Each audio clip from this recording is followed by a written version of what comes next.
Sanjana Uttappa, part of the investments team at Headstart, and I take care of investor relations and portfolio management.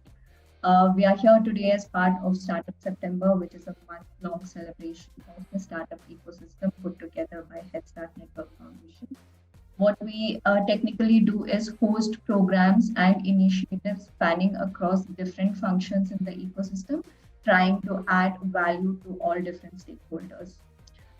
In the next 20 minutes, we will be diving deep into the fund of the day. So, the objective and idea behind this is to host one fund every day and try to understand the thesis and core principles behind each of these funds. There are so many funds out there in the country today, and founders, while approaching different funds, still don't understand what exactly fits into their stage or their sector. We are just helping the founders out there understand these kind different funds. So we host one fund every day, and today's hero fund is IAN. We have Rajnish Kapur here, the managing partner at IAN Fund, who has taken out the time to join us and share some insights on Rajneesh is a seasoned technocrat who has also been an entrepreneur in the past with a successful exit. He has over 22 years of industry experience spanning across e-commerce, enterprise, internet, etc. Thank you for joining, Rajneesh. Thank you for taking out the time, and also thank you for your support to Headstart and Headstart initiatives always. My pleasure, Sanjana. Thank you so much for having me here. But before I go, with IN and what we do, I do want to call out, it was an exhilarating conversation that I heard, between yourselves and Uma. And I want to thank her for supporting crazy, audacious ideas, right? I mean, it was just fantastic to hear her. So I'd love to work with you, Uma, and the AIC that you are heading and, supporting all these startups. So we will talk about some of the crazy ideas that we have done, supported, and meanwhile. So here is the introduction. I think Sanjana, you have already mentioned about me, so thank you so much for that. But I don't think I've done justice to your introduction. No, it's more than justice. More than justice. I would love to hear about your journey and how you've become and come to becoming an venture capital among so many other things that you've done in the past. Yeah, so just in a couple of lines, I do not necessarily come from the investment background like a lot of people do. I do come from the operating background. I started my career back in 1990 in the IT industry. First 10 years were in the IT industry. And some of you may recall a moment in our history, in our technology history, or in entrepreneurship history, which is the year 1999. It was called the dot-com boom, followed by a dot-com bust. So that's the time we actually took on, to entrepreneurship. I co-founded a company which is, you could call it the Make My Trip, but we were basically focused on the corporate procurement side. So idea was to make sure that, or help corporates, procure travel on the internet. That's where my entrepreneurship journey started. Long and short of it was that we spun off our two companies out of that, and both of them got acquired in 2004 and 2005 timeframe. After that, I've held senior positions at technology, companies, product services, including about 6 years with Make My Trip as CIO, as an innovation. So, I think I've learned a lot about internet companies, product services, customer service. I think that is kind of helping me in my new role now. I joined IN in August of 2019 as partner in the IN Fund 1. And today I have my two legs in three businesses of IN. One is the network, or the platform as we call it, where angel investors invest. IN Fund 1, which is now fully deployed. And actually two legs in four businesses. Now the recently launched Alpha Fund, and I'll talk a little bit about that. And the last one is the BioAngels program, and again I'll talk about that. So just for the audience, IN was conceived back in 2006. I can safely, call this out, that IN was actually the firm that that initiated this whole institutional angel investing in the country. Prior to that, there was no institutional investing at the angel level. There were few VC funds, mostly overseas. They were doing large ticket sizes, but most entrepreneurs who wanted angel investment, after the friends, family, and fools round, as we call them, they would find it very hard to reach out HNIs. It would be usually through connections, and as a result, the HNIs were also not getting a great deal flow either. They were just getting a trickle. And the way it was all structured was that, an HNI would necessarily have to then put in a larger check, right? I mean, today angels put in, I'm talking about across platforms, anywhere between 2 lakhs to 5 lakhs as minimum ticket sizes, right? Ours is 5 lakhs. And so clearly this was not a scalable model, and Iron was basically set up to, basically help entrepreneurs on one side and HNIs to basically meet and start to invest and understand that, right? So that is the angel platform. That is a perennial business. We continue to invest, month after month, year after year on that. In 2016-17, we launched the Iron Fund 1. The idea was that many of our portfolio companies, which were showing some great signs of traction, we had great relationship with the founders, were having to actually go out in the ecosystem to raise their next capital, right? So if, typically at Iron, we fund anywhere between 1 crore to 6 crores, sweet spot being 3 crores.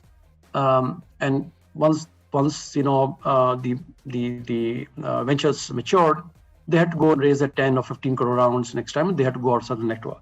So the idea was, we know these companies, we know the founders, we have a mutual respect. So why don't we set up a fund to basically help? We are uniquely positioned because compared to a lot of the funds and networks, which are very few. When we talk about networks and funds, there are very few which do both. In that, we actually are unique because when a startup is invested in at the angel level, right, where the angel investors come in and invest, when the fund is active, the fund actually takes a 20% position, in the startup, which means it is now invested in the success of that startup, right? And as now the company or startup matures, the fund at some point in time, a year or 2 years down the line, will basically begin to see them for a fund infusion, right? I mean, technically, again, we can go up to 50% of the round, just out of the governance and the way this industry operates. The 50% balance typically will come from an external co-investors who will actually go and set the valuation. Because our own portfolio company, it is not correct for us to say this is beautiful, right? I mean, we want an external validation on that and external pricing on that. But if we like it, we obviously support the startup to say, look, we will invest 30%, 40% or 50% of the round, and we are really happy to talk about it to any potential co-investors. Now, with that, a soft commitment, the startup has a very, very good position, to go out to the ecosystem and raise money. So this is how we operate. We recently have, so this first one was 375 crores, sector agnostic, and the recently launched Alpha Fund is a 1,000 crore fund, again sector agnostic. In Fund 1, the sweet spot was about 10 crores, and the new fund we're looking at about between 15 to 20 crores, right? I mean, that's the ticket size for the thing. Again, we are sector agnostic. On one axis, we have invested in marketplaces, in consumer, in e-commerce, in fintech, edtech, you name it, right? On the other axis is the deep axis, deep tech axis that I call it. We have invested in stem cell research. We have invested in space. Dhruva Space is one of our investing companies which are launching, CubeSats and nanosats. We have invested in a lot of biotechnology companies. One is basically into intraocular lenses which can be shaped after the surgery. So a lot of the cataract surgery actually go wrong because the power that the doctors select tends to be slightly different off when the cataract surgery is basically done or over, right? I mean, people do have to then end up using glasses. So here's a company that we invested in which does this. We have invested in biotech companies like Immune, which is treating vitiligo. We have invested in hardware companies such as Astrom Technologies, which is building a next generation 5G radios, which will replace the fiber like bandwidth, right? I mean, typically radios have very low bandwidth. These radios will offer 10 to 12 Gbps, which is necessary for the new 5G infrastructure as well as rural connectivity. They also are working with with defense. I think yes, we do work with a circular economy as well. That's again quite a few. So overall, the portfolio is about 240 companies. Between the fund and the network, we have invested close to 900 crores. This 900 crores of investment has catalyzed further rounds of infusion to tune of about 18,000 crores. Let me not talk about the valuation because it's a subjective thing, right? So, but it is in billions of dollars of the current valuation of the companies. So this is in a nutshell, about IN. We'll be happy to take any questions at this stage. One more. We have bred about 3 unicorns and 5 unicorns, and hopefully more in the coming years. There is a 4th one, Sanjana, sorry, I forgot. We have a special program with BIRAC. I don't know how many of the audience know BIRAC, which is the Department of Science and Technologies, biotech, focused organization. We have a program running with them, which is called BioAngels. Here we specifically look at startups in the biotechnology, life sciences, medical technology, health tech space. We also have these are pure sciences, kind of startups. On the periphery of this is we do agri-tech, we do sustainability like EVs and circular economy, and we do also all that, and agri-tech. So those are on the fringes of this program. Essentially, we're looking now to invest a lot in biotechnology, life science, medtech companies. I think the time has come. Got it. Thank you so much, Rajnish. That was very detailed and very, very well articulated, and a really interesting and diverse set of portfolios as well. I would like to shift gears a little, and probably you can take the next couple of minutes to dive into the kind of angels that we have on the network, because we often speak so much about getting strategic angels into a startup who can bring in something beyond just capital, correct? So they can also add to the startup, be it with respect to opening new doors, be it with respect to mentoring, etc. So throw some light on the kind of angels that you have on your network. Yeah, so I think it's a great question, Sanjana. I'm glad you really asked this. On the angel side, our mainstay really are our members, right? I mean, we have very, very carefully curated, 500 plus members across the country. These are, entrepreneurs, first generation entrepreneurs or second generation entrepreneurs. They are CXOs, family offices, and really I would call them as the who's who of the country in various sectors. So again, given the fact that we have invested in so many sectors, we have expertise from our investors in more ways than one. Clearly, I think our mantra really is, money, mentorship, and market access, right? I think we look at mentorship, we look at market access, and and money as well, of course, right? So market access. So essentially, when we have on the average, when a company is raising about 3 crores, we're talking about 35 odd investors, who are invested in the success of the company, and essentially. The way I put it is that it's actually an amazing amplification factor that is available to the startup. Now you have 35 people who are because they invested in you, they will be there as for your help. So tomorrow, if you need a connect in a certain organization, you need certain things around how do I price my product, how do I do my GTM. I think first of all, there are lead investors. Maybe sometimes it is 1, sometimes it is 3, depending on the round size and how many people are interested and understand, that space very well. And they become basically the go-to, investors as far as the startup is concerned. And if there is a need or a ask or request, connect, whatever, beyond those three, the lead investors, of course, know each other very well. It's a very tight, small community of 500 people and I'm saying small for 500 people, right? They all know each other. And essentially, they reach out to the investor pool for any help that they could extend. Now, this help is not necessarily with those investors alone. Many times we've seen that because we are all one big family, even if some members have not invested in that company, members reach out to them for help, or the investors, so the startups can reach through the members for that help. And we've seen this cross-pollination, cross-help very, very often. So like I said, we invested in a variety of sectors, from biotech to space to marketplaces and fintech. We do have a tremendous amount of a knowledge sitting with our secretariat, Iron Secretariat, which is our team as well as the members. Got it. And with such a diverse set of angels on board, you might also find different kinds of interest coming in. So how do you go about striking a balance between interest and expectations when it comes to evaluating and shortlisting startups? So I think, Sanjana, most of our investors have been our members since a decade. Many of them actually decade plus. I mean, we are in 2023, right? We started in 2006. Yeah.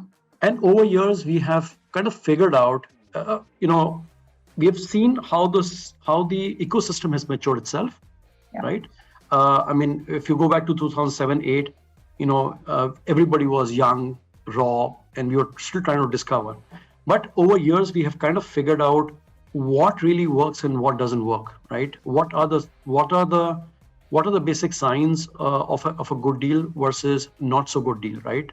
Or sometimes it is great founders versus sometimes super optimizing founders, right? Yes, you're right. With that, with so many members, we do get a diverse set of, sometimes we get a lot of diverse views, but I think that's the fun of it, right? Because rather than seeing a startup from a narrow lens, right? We do have a wide lens. And, in the pitch sessions, during the time when the founders are pitching and when the founders basically leave the bridge and there's an after discussion, it's a very interesting conversation. I think we repeatedly get, this from the members, that this is probably the best part of IM, right? Where they get to discuss and learn from each other. And in the end, we kind of converge, right? Sometimes it is still rarely a non-convergence of a conviction, but that's okay. What happens is the members who actually have the conviction will take it forward, right? And individually, investors will basically take the decisions about investing or not investing. But the diversity is the beauty here, right? And that gives us a much wider lens, and actually risk mitigates us also in a way of that there's not just one way of looking at a startup. There are many ways of looking at startups. And therefore, the success of a startup getting shortlisted to the pitch is much, much more. Very, very beautifully articulated. So what would be your advice to early stage founders who try to reach out to networks like IIN? What could be their approach and what should they prioritize on? What should be their strategy? Thank you so much, Sanjana, for asking the question. I think this is an important one. And, there's not a single one bullet answer to this. Yeah. I think the way I'll put it is that, look, IIN exists for investing in startups. That's what our mandate is. That's what we do as for a living, right? We sleep, drink, breathe startups, right? This is why we are here. We want to see equally excited startups. When we start to engage with you, many times we see that the responses that come from the founders are very, very, slow. They come back after a week, come back after 10 days. If we are hungry, we want you to be hungry as well. We want to be able to sit together as hungry people and get to the final stage of, putting capital in and let you grow a business. So I think one request to all these startups is, look, be as hungry as we are. We will run as fast or faster than you, right? That's the promise that I'm making to all of you. And I think it's very important that in a pitch session, please wear the hat of an investor. It's extremely important what the investor is looking in those 20 minutes or 25 minutes. You have limited time to tell your story. Please make sure that you have covered as much as possible about your startup and all the questions that a startup will actually ask. An investor will really ask. I mean, many times I see the GTM is missing. Many times we see that the captive is missing. Many times we see, if there are any patents that is not mentioned. And sometimes the startup is very modest about it, right? I mean, don't be modest. Sell your story. Talk about it. Um, uh, I think the other thing is be very intellectually honest about things. Many times I see that the startups will not talk about the competition, right? Or they will talk about the competition. No, they're very blithe about it. Don't be blithe about it, competition, because if you don't have competition, then we'll be very worried. No, look, the world is full of smart people, right? And why hasn't somebody else thought about this idea? I mean, so in the end, the problems are all before us. I'm sure as you're working on an idea, there is somebody else also working on an idea. Please research. You're going to be spending next 5, 7, 10 years building this business. And that's a fair amount of time that you will invest in. Make sure that you understand your competition, research it very well. Also, do talk about your customers. At Iron, we typically like to see an evidence of PMF. So please tell us about your PMF. So if you look at a typical bell curve, Sanjana, the middle of the bell curve is typically where the PMF exists, right? On the right side, where while it's a bell curve in the sense of it is a smaller footprint, those are the companies which have probably matured a lot, and then those may be ripe for the fund. But the ones which are on the left side, which is a little early, a paid pilot would be a good thing, right? It's not that we have not invested in startups which are sort of very early and don't have necessarily a financial traction. We have invested quite a few, but we still want to see some evidence of PMF, and whatever that PMF belongs to or applies in your sector, right? Many of the biotech, for example, we know that they will not have revenue while we invest. Many of them will actually not have revenue when we exit as well, right? So we understand that. We understand these sectors. So I think I would just probably end up saying, look, please, one line statement, please put yourself in the shoes of the investor and think from their perspective. Very beautifully articulated. It's just like how we tell startups, build something that the customer wants and not that something you believe is right. It's similar to that, right? Put yourself in the investor's shoes and pitch from that angle. And even how you addressed about being hungry, it's something to want something, and it's very different to be hungry about something. Very beautifully articulated. Thank you, Rajnish. Yes, any closing remarks, Rajnish? No, I think we look forward to connecting with great founders and with great ideas and great execution capability. Definitely, people, please send us your decks. We will process them very, very quickly and shake hands with you. We want to see founders solving some great problems for India, and there are plenty of them. So look forward to working with many of you. Thank you so much, and thank you for taking out the time and walking us through the entire IN journey and the insights and the thesis behind it. Before we wrap up, I would just like to invite you all to H6, which is Headstart's annual summit happening on the 30th of September at Bangalore. If you all have not registered yet, please head towards the social media pages of Headstart for the program agenda and the registration link. This will be an entire day's event where you will see workshops, startup showcases, panel discussions, speaker sessions, and the entire ecosystem coming together. You might not want to miss out on this. This might be a great place for you to network and build relationships as well.